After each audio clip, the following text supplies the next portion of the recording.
बताइए कि बलिया में आपको आगे कैसा लगता है, मैं ये जानना चाहूँगा। बात करेंगे। बहुत बहुत अच्छा। मैं जैसे बोला कि आप बचपन से सुन रहे हैं, तो हाँ, ऐसे बोलने से एकदम पिछले पूरा वो 2002 से जो यात्रा शुरू हुई है, पिछला 20 साल याद आ जाता है। और आते आते आज मैं वही बात कर रही थी। एक्चुअली मुझे अभी भी याद है 2003-04 की बात होगी।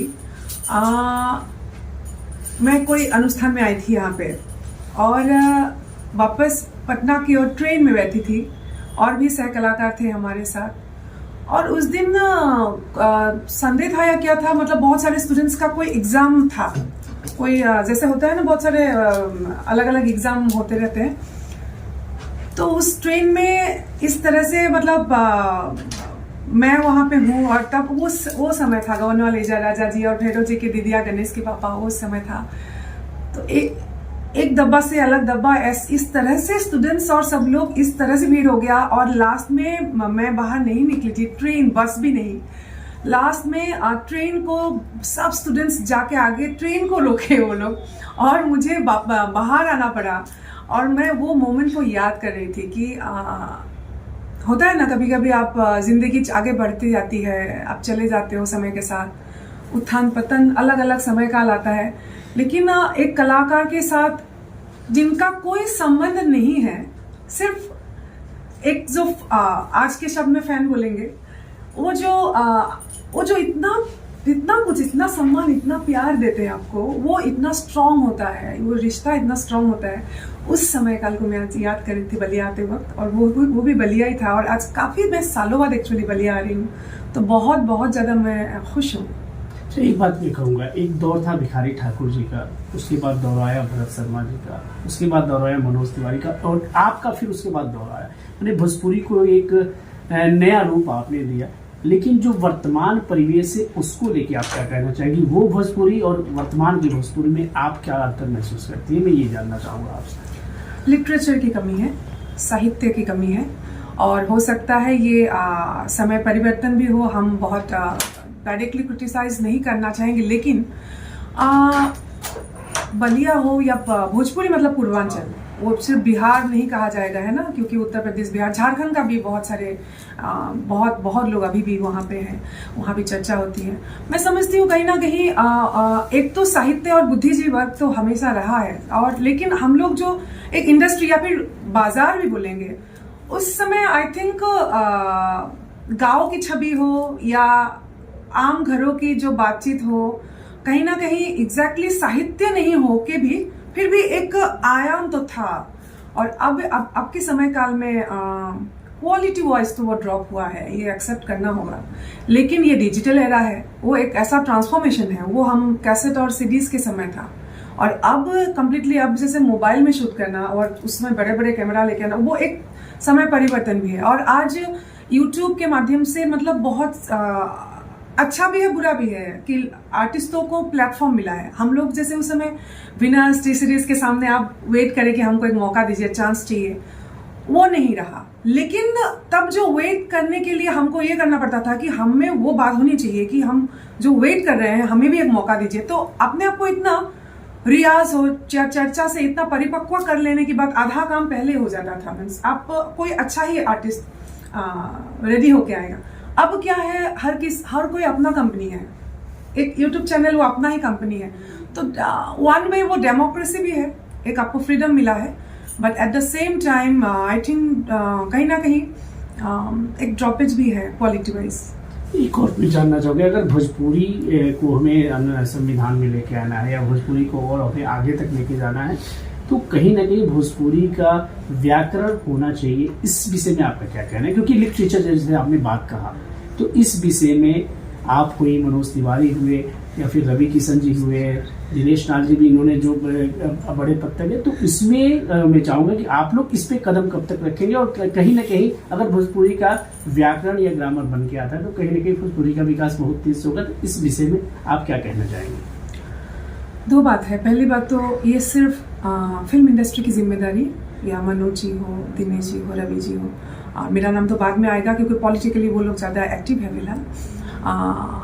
सिर्फ फिल्म इंडस्ट्री या आर्टिस्ट का रिस्पॉन्सिबिलिटी नहीं है। मैं तो ये समझती हूँ एक इतना बड़ा इतिहास बागी बलिया यहाँ कहा जाता है, और शायद मैं बहुत कम जानती हूँ इस मामले में बात करने के लिए। आई थिंक मुझे नहीं लगता कि मैं उचित व्यक्ति हूँ कि नहीं, लेकिन क्योंकि मैं आसाम से आती हूँ और मेरा जो एक कॉलेज लाइफ या सब कुछ जो एक होता है, मेरा पैदाइश, जो शुरुआत के जो संस्कार या जो भी पढ़ाई लिखाई सब कुछ आसाम में हुआ है। और यहाँ जैसे मैं भिखारी ठाकुर जी का नाम लेती हूँ, वहाँ मुझे लेना पड़ेगा प्रैक्टिकली भूपेन हजारिका जी का नाम। मैं उन लोगों को स्कूल के हिसाब से देख के बड़ी हुई हूँ, सीख के बड़ी हुई हूँ। आसाम में भाषा आंदोलन हुआ। आसाम में एक ऐसा समय आया जब बंगाली और असमिया भाषा में बहुत एक जैसे बहुत बड़ा क्रांति आंदोलन हुआ। और उस समय लेकिन बुद्धिजीवी वर्ग हो, विद्यालय के छात्राएं हो, मेरे पिता को खुद लोग गायक रहे विपिन पटवारी, वो तब तो असम सचिवालय में तब वो कार्यरत थे। तो आप सबको मैंने, और भूपेन हजारिका जैसे शख्सियत को भी, आप सबको एकजुट होके मैंने वो असमिया आंदोलन, असमिया अस्मिता के लिए लड़ते हुए देखा है, मैंने देखा है। और कहीं ना कहीं अब जब वापस बहुत साल बाद जब मैं भोजपुरी में आती हूँ तो भूपेन हजारिका जी को ढूंढते ढूंढते ढूंढते मैं भिखारी ठाकुर जी तक तो पहुंची। ये मेरी खुद की यात्रा है, वो गणेश के पापा वाली यात्रा नहीं है ये कि मैं जब कंठ से गा दिया, वो नहीं। लेकिन कहीं ना कहीं आई थिंक मुझसे भी बेहतर आप लोग ज्यादा समझेंगे, आपके भी पूर्वज हैं, और कितने समय काल से शायद ये मैं सुनती ही आ रही हूँ और बस बोलती ही जा रही हूँ कि 8वीं सूची में कब स्थान मिलेगी, कब भाषा की दर्जा प्राप्ति होगी।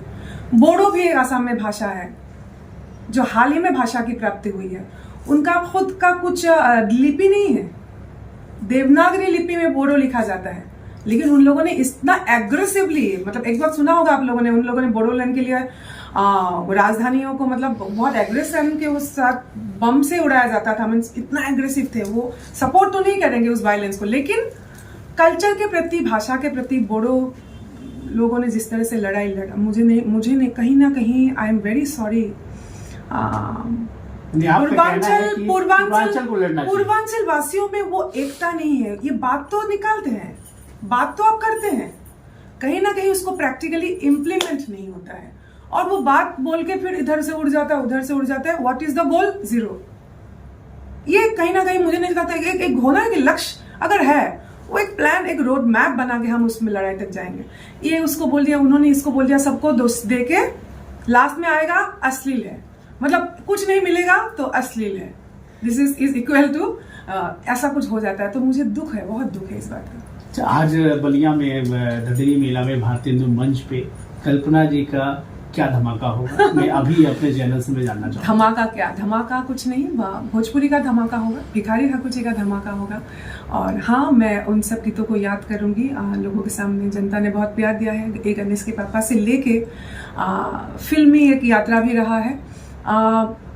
और खास बात एक ये है, क्योंकि ये आज का एक मंच सरकारी मंच है।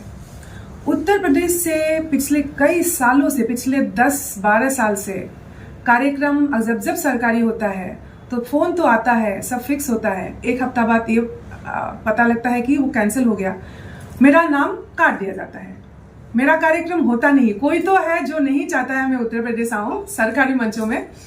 तो मैं इस बार भी ये सोच रही थी कि शायद फोन तो वापस आया है, लेकिन वही होगा, एक हफ्ता बाद बोला जाएगा कि कैंसिल हो गया है। लेकिन एक उम्मीद ये था कि ये पूर्वांचल की धरती है, ये आजमगढ़ नहीं है, ये लखनऊ नहीं है। तो कहीं ना कहीं ये उम्मीद था कि हाँ, ये भोजपुर की धरती है।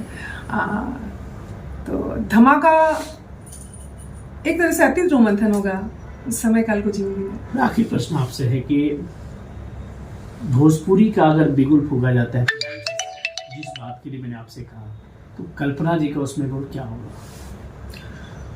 मैंने जैसे प्रेरणा लिया भूपेन हजारिका जी से, और ये सब गीत प्रसिद्ध नहीं होता है। ऑलरेडी 7 साल पहले भोजपुरी भाषा आंदोलन गीत में गाई हूँ, जहां भोजपुरी को हमको भोजपुरी का हक चाहिए, संविधान से हक लेके रहेंगे। भाषा आंदोलन गीत ही नाम शीर्षक रखा था। तो मैं समझती हूँ एज एन आर्टिस्ट, कलाकार के रूप से हम कंठ से ही बात कर सकते हैं। बाकी जो भी सब जो संगठन अगर एकत्रित होंगे, मैं सबसे सामने हूँ। और ऑलरेडी बहुत बार जैसे दिल्ली में आप ये पे बैठते हैं धरना पे, वहां पे बैठी हूँ मैं। तो मैं हमेशा इसमें साथ हूं, क्योंकि मैंने इस समझती हमारा समय कल गया, आगामी जो पीढ़ी है, हम जितना भी अच्छा कार्य करें, जो रूल्स एंड रेगुलेशंस होता है भोजपुरी के लिए, नेशनल अवार्ड कभी नहीं मिलेगा, because Bhojpuri is not a language. Maithili को मिल जाएगा।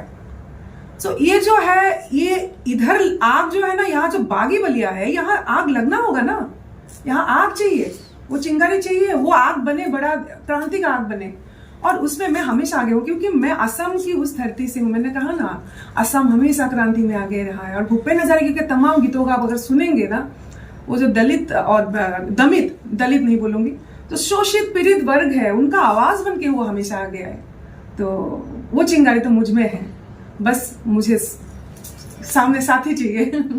तो आपने देखा जिस प्रकार उन्होंने आवाज जो बातें कही, भोजपुरी के विकास के लिए जो उन्होंने बातें कही, तो मैं जिस प्रकार इन्होंने बातें कहा, आगे भी इनके साथ चर्चा होगी। और मैं वादा करता हूं कि मेरे चैनल से वो चिंगारी बहुत जल्द इस बागी बलिया से उठने वाली है, क्योंकि मैं बता दूं, और आगे भी इनके साथ हम बने रहेंगे और इससे चर्चा होती रहेंगी। बागी बलिया में इनका स्वागत है, भारतेंदु मंच पे इनका स्वागत है, और सीधा संवाद चैनल का आज शाम की संध्या में आज स्वागत है, और आगे भी इससे चर्चा होगी। फिलहाल के लिए मैं अपने कैमरा मैन धीरेन्द्र के साथ, मैं वेद प्रकाशी, सीधा संवाद।